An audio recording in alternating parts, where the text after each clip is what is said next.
अब अगला प्रश्नावली 7.2 का प्रश्न नंबर 8 देखिए। यदि ए और बी क्रमशः -2, 2 और 2, -4 हो तो बिंदु P के निर्देशांक ज्ञात कीजिए ताकि AP = 3/7 AB हो और P रेखाखंड AB पर स्थित हो। ठीक है, कह रहा है कि एक रेखाखंड दिया है AB, ऐसे एक रेखाखंड AB दिया है, A का निर्देशांक दे दिया है -2, -2 और B का दिया है 2, -4। कह रहा है इस रेखा पर एक बिंदु क्या है, P स्थित है, एक बिंदु P स्थित है। इसी P बिंदु का हमें क्या निकालना है, निर्देशांक निकालना है और दिया है कि AP = 3/7 AB हो और P रेखाखंड AB पर क्या है, स्थित है। ठीक है, तो इसको कैसे हल करेंगे, ध्यान दीजिए। दिए गए बिंदु कौन कौन है, लिखेंगे दिए गए बिंदु A -2, -2 तथा B 2, -4 है। ठीक है, यह दिया गया बिंदु है, यानी ये दो बिंदु दिए हुए हैं और मान लेते हैं रेखाखंड AB को P माना,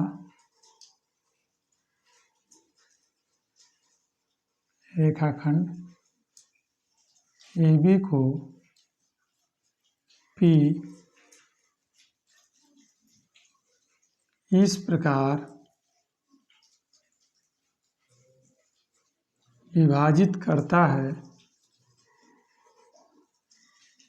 कि चूँकि AP = 3/7 AB है, यानी ये दिया हुआ है। भाई A और B बिंदु के निर्देशांक पता है, ठीक है, लेकिन हमको अनुपात नहीं पता है कि P बिंदु इसको किस अनुपात में विभाजित करता है। उसके लिए दिया हुआ है कि AP = 3/7 AB। इससे हम क्या करेंगे, AP और PB निकाल लेंगे कि वह अनुपात क्या होगा। ठीक है, आगे देखते हैं, या इसको हम लिख सकते हैं AP/AB = 3/7 होगा। ठीक है, चूँकि AB = यहाँ से ध्यान दीजिए, यह रेखाखंड पूरा AB है। ठीक है, इसको हम क्या लिख सकते हैं, AP + PB। यदि जोड़ें तो AB के बराबर होगा, लिखेंगे AP + PB। यही मान इसमें क्या करेंगे, AB की जगह रख देते हैं, या AP अपॉन हो जाएगा AP + PB = हो जाएगा 3/7, या इसको पलट देते हैं AP + PB अपॉन हो जाएगा AP = हो जाएगा 7/3। समझ में आया? या इसको अलग अलग तोड़ लेते हैं, AP/AP + PB/AP बराबर होगा 7/3। AP से AP क्या हुआ, कट गया, 1 आ गया। इसको आगे हम देखते हैं, आगे लिखेंगे, यानी 1 = PB/AP = 7/3, या PB/AP = हो जाएगा 7/3, 1 हो जाएगा तो माइनस, यानी PB/AP = हो जाएगा LCM 3 होगा, यानी 7 - 3, यानी PB/AP = हो जाएगा 4/3। या इसको हम लिख सकते हैं AP/PB = 3/4, यानी AP अनुपात PB बराबर हो जाएगा 3/4, यानी यह जो अनुपात आया 3 और यह हो गया 4। यानी अब हमको M1 और M2 क्या हुआ, पता चल गया। ठीक है, यानी P बिंदु का निशान निकालने के लिए M1 3 हो जाएगा और M2 4 हो जाएगा, यह X1 Y1 हो जाएगा और यह X2 Y2 हो जाएगा। तो P बिंदु का निर्देशांक निकालेंगे। P बिंदु का निर्देशांक विभाजन सूत्र से, ठीक है। तो x इक्वल टू क्या हो जाएगा भाई, M1 X2 plus M2 X1 अपान M1 प्लस M2 होता है, यहाँ पे वैल्यू रख देते हैं। M1 की वैल्यू 3 ये आएगा और X2 की वैल्यू 2 है, प्लस M2 की वैल्यू 4 इंटू X1 की वैल्यू -2 है अपान 3 + 4। तो यहाँ आ जाएगा 3 दूना 6 माइनस 8/7 हो जाएगा, यानी घटेगा -2/7। यानी यहाँ पे x की वैल्यू आ गई -2/7। ये चीज़ें समझ में आई। x की वैल्यू कितनी आ गई, -2/7। आगे ध्यान दीजिए, ठीक है। आगे अब y की वैल्यू निकालते हैं।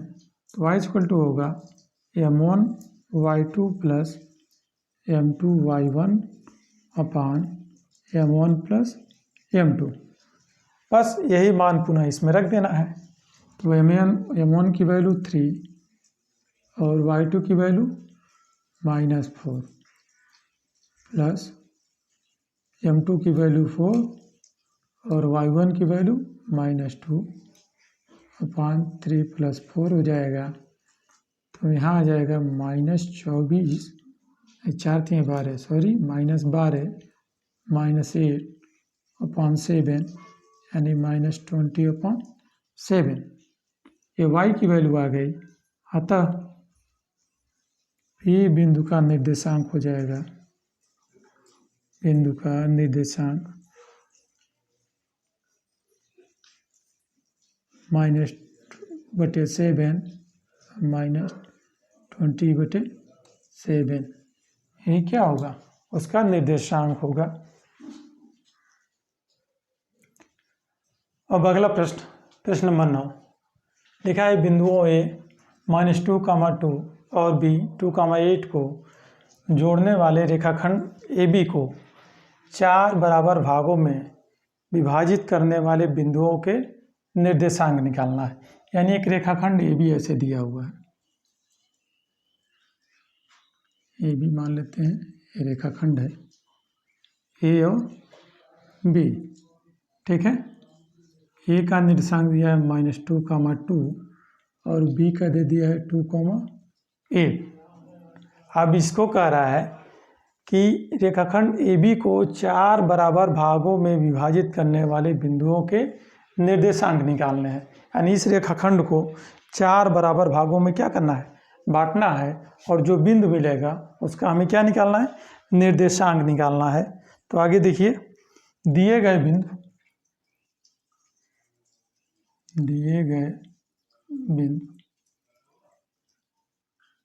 A -2, 2 तथा B 2, 8 है, ठीक है। यह दो बिंदु दिए गए हैं। आगे क्या करते हैं, मान लेते हैं, माना P1 P2 तथा P3 रेखाखंड AB को 4 समान भागों में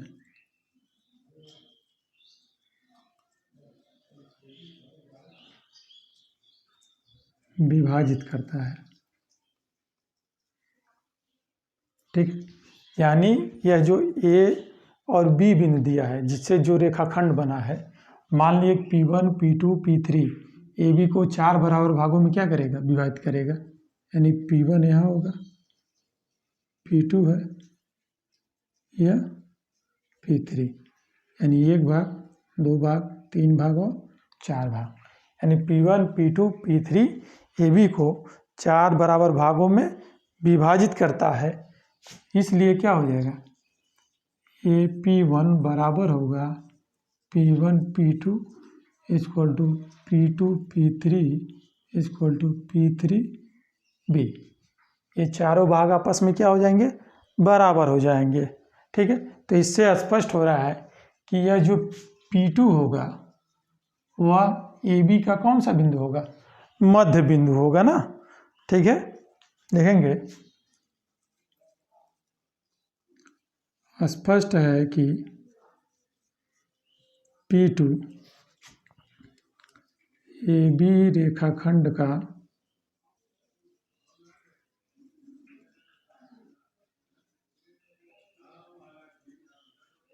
मध्य बिंदु होगा, इसलिए P2 का निर्देशांक, P2 का निर्देशांक क्या हो जाएगा, ध्यान दीजिए, मध्य बिंदु वाला फार्मूला लगाएंगे, यानी x1 प्लस x2 अपॉन 2, यानी -2 plus 2 upon 2 comma 2 plus 8 upon 2 होगा, यानी यह 0 अपॉन 2 और 10 अपॉन 2, 2 पचे 10, यानी आ जाएगा 0,5, यानी P2 का जो निर्देशांक आएगा वो आएगा 0,5। मध्य बिंदु था तो हम P2 का निर्देशांक निकाल दिए 0,5। पुनः जो है, पुनः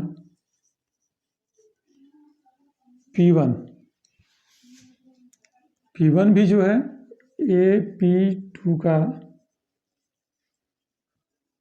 मध्य बिंदु होगा, इसलिए P1 का निर्देशांक, ध्यान दीजिए बहुत इजी सवाल है भाई। AP का मध्य बिंदु, AB का मध्य बिंदु P2 होगा तो P2 का हमने निर्देशांक निकाल लिया। P2 का मध्य बिंदु P1 होगा, इससे हम P1 का निर्देशांक निकाल लेंगे, यानी -2 प्लस 0 अपॉन 2 कमा 2 प्लस 5 अपॉन 2 हो जाएगा, यानी आएगा -2 अपॉन 2 और 7 अपॉन 2, 2 से 2 कैंसिल हुआ, यानी -1,7/2। ठीक है भाई, AB का मध्य बिंदु P2 था, P2 का हमने निर्देशांक निकाल लिया। अब P2 का मध्य बिंदु P1 है, तो इन दोनों से हम P1 का निर्देशांक निकाल लिए। अब पुनः तथा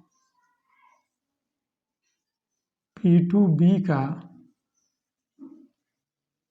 मध्य बिंदु P3 है, इसलिए P3 का निर्देशांक,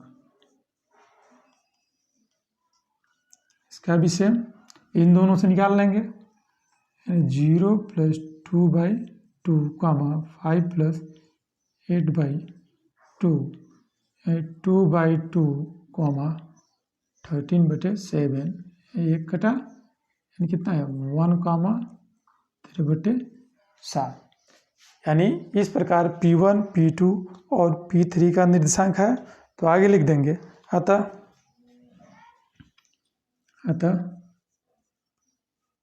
P1 कितना होगा 0,5, P2 -1,7/2 तथा P3 1,13/7 होगा।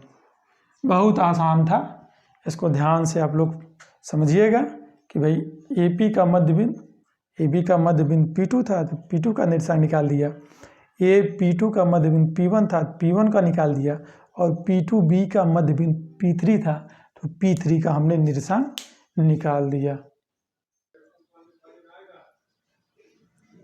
अब अगला प्रश्न नंबर 10, एक समचतुर्भुज का क्षेत्रफल ज्ञात कीजिए जिसके शीर्ष इसी क्रम में 3,0, 4,5, -1,4 और -2,1 है। यानी एक समचतुर्भुज के शीर्ष दिए हुए हैं और उसका हमें क्या निकालना है, क्षेत्रफल निकालना है। ठीक है, तो समचतुर्भुज का क्षेत्रफल निकालने के सबसे पहले इसको देखते हैं कैसे निकालेंगे। मान लेते हैं एक समचतुर्भुज दिया है,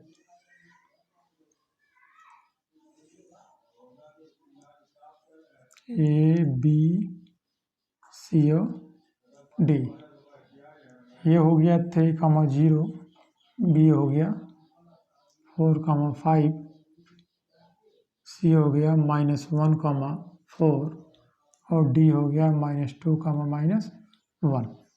ठीक है, हमें इसका क्षेत्रफल निकालना है।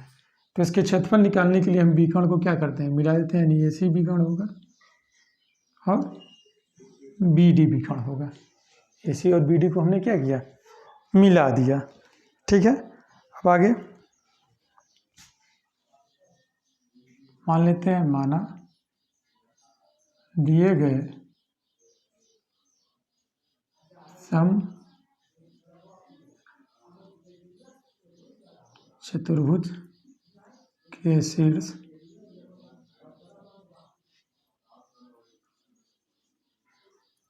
क्रमशः A 3,0, B 4,5, C -1,4 तथा D जो है -2,-1 है।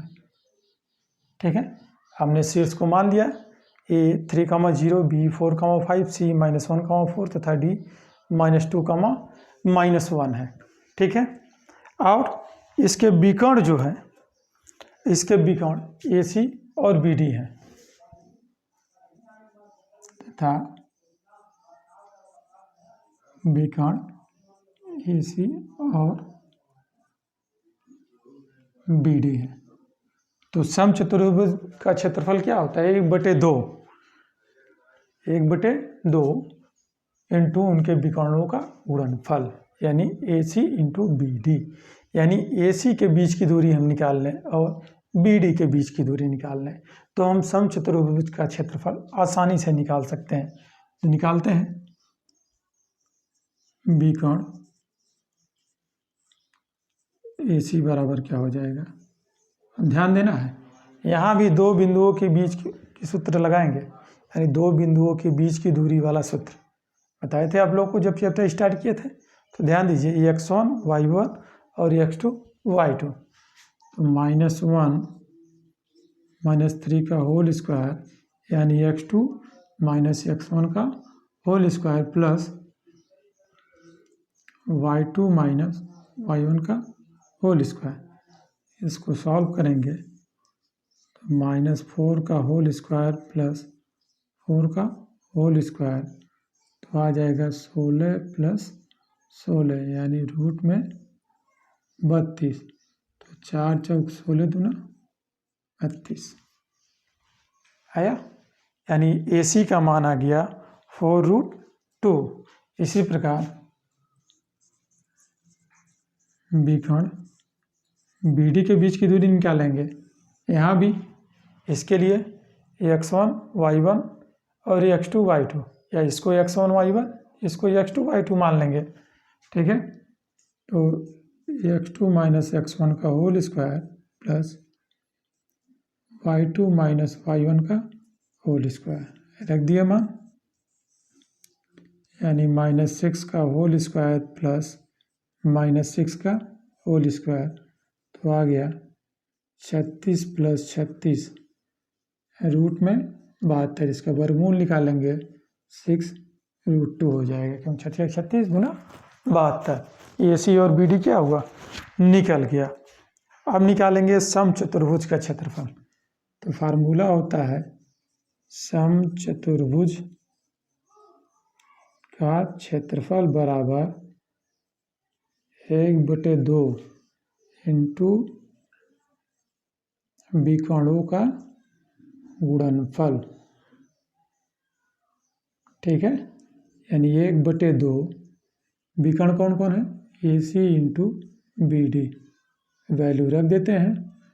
तो 1/2 4 इंटू √2 इंटू हो जाएगा BD का मान हो जाएगा 6√2, गुणा करेंगे तो रूट से रूट में गुणा होगा, ध्यान दीजिए।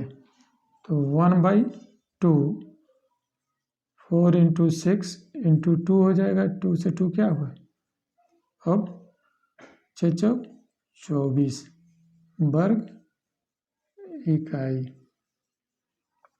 यही क्या होगा, समचतुर्भुज का क्षेत्रफल होगा। एक बार और ध्यान से समझ लीजिए भाई, ये चारों शीर्ष दिए हुए थे, ठीक है। हमने क्या किया, विकर्ण यानी AC और BD को मिला दिया था, ठीक है। उसके बाद AC के बीच की दूरी और BD के बीच की दूरी हमने ज्ञात किया, ठीक है। और समचतुर्भुज का क्षेत्रफल होता है 1/2 विकर्णों का गुणनफल। वैल्यू रख देंगे, रिजल्ट आ जाएगा, ठीक है। इस प्रकार यह प्रश्नावली समाप्त हुई। यदि आपको मेरा वीडियो पसंद आया हो तो इसे लाइक करें, दोस्तों के साथ शेयर करें, और अभी तक यदि आपने हमारे चैनल को सब्सक्राइब नहीं किया है तो सब्सक्राइब करें, जिससे आपको अगला वीडियो मिलता रहे। जय हिंद।